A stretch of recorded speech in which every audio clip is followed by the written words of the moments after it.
On est présentement à la librairie Racine à Montréal-Nord. Notre mission, c'est de mettre de l'avant les auteurs et les artistes racisés.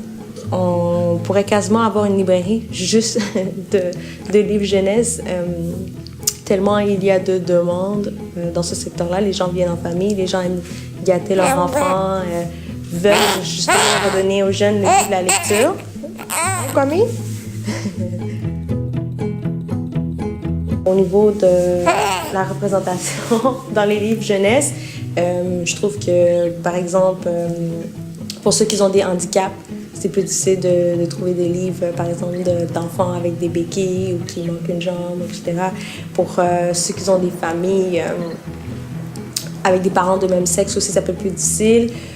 Pour ceux qui ont des mères monoparentales ou des pères qui sont seuls aussi, c'est plus difficile. Les familles recomposées aussi, les familles où est-ce qu'il y a un membre qui a été adopté aussi. Il y a comme des personnes qui sont oubliées de la littérature jeunesse. Donc, un peu plus de diversité, ça ferait du bien. Je trouve qu'il y a une plus grande variété en ce qui a trait à la littérature jeunesse au niveau de la représentation en anglais. Mais je trouve aussi qu'il y a des beaux projets qui s'en viennent.